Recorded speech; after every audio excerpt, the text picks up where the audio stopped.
Switching gears, not so seamlessly, Gareth. The clothes. What I was really interested in with the clothes during the film, Roger had always liked to get the clothes and keep them afterwards, Yeah, notoriously. yeah. Were there clothes that survived from the early days?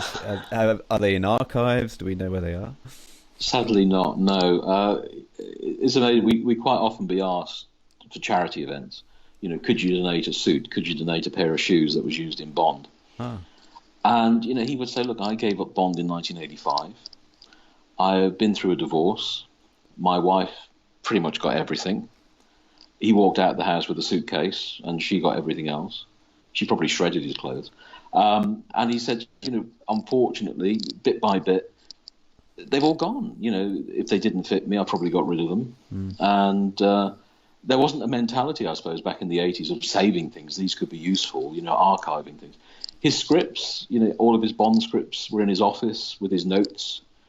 And they needed to clear out the office, make a bit of space for some more filing cabinets, and they were just thrown in a skip. mm, mm, And you think, oh, how could they do that? It happened all the time, yeah. unfortunately. There was no value in it. There was no, I finished this film, why do I need to keep the script? Yeah. So, same with the clothes. No, I mean, he had a couple of ties, I think, and possibly a pair of boots. He did say to me, I think we were in Switzerland, and he had a pair of fur-lined boots. And he said, I had these made for me for a Bond film. He said they've been resold about 10 times since, but they're still going. But no, other than that, I don't remember. There's certainly no tuxedos. Uh-huh. I think once or twice he gave ties away and sort of said they were from a Bond film for charities. Okay. And I said, well, are they really from a Bond film? He said, how the hell do I know? I wore them as Bond. I am still Bond in Well, everyone's exactly. mind. And the main thing is he signed them and he put a little note inside Oh. saying, as worn by me. But no, unfortunately, he didn't keep much stuff. There's no great archive. I know his family have his sort of regular wardrobe, his clothes. They're all hanging up somewhere. Oh, okay. But no, sadly, it wasn't the thing to do back then in the 80s. You just didn't think there would be a need for them or a value to them. Well, I mean, I'm guessing, was that Louisa? Was that the wife that you talked about? Yeah, he left Louisa in 1992. Mm-hmm. And he literally walked out the house with the clothes on his back and a little suitcase.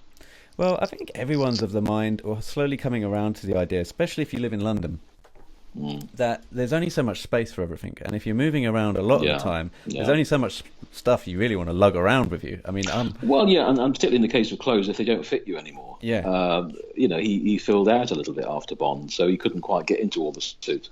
And the suits he did steal off Bond, there weren't that many. I mean, maybe one or two off each film. They'd last 5-10 years, I guess. You get some wear out of them. And naturally, they'd sort of, I don't know, come apart at the seams perhaps a little bit, or, fray on the elbows.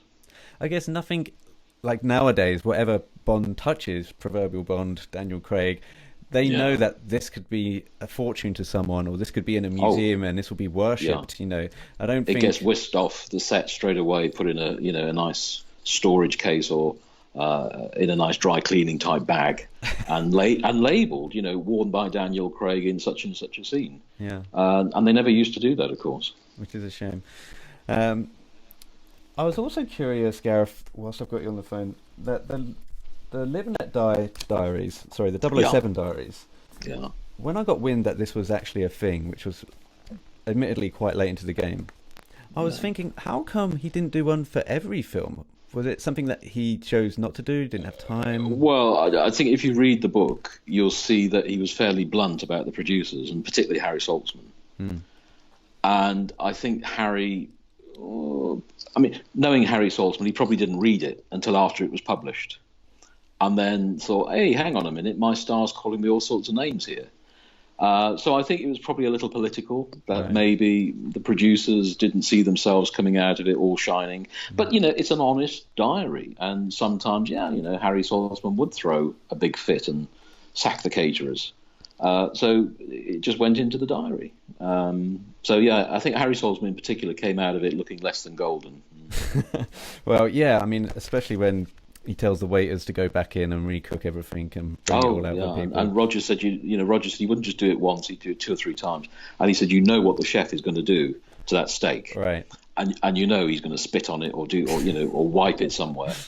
And he said it's the worst thing you can do. Okay, send it back once very politely and say, would you mind? But when you send it back for the third time saying, you can't get my goddamn steak right, you stupid arsehole, all this sort of stuff would go on. The chef's not going to take that. So you never quite know what's going to come back out on your plate.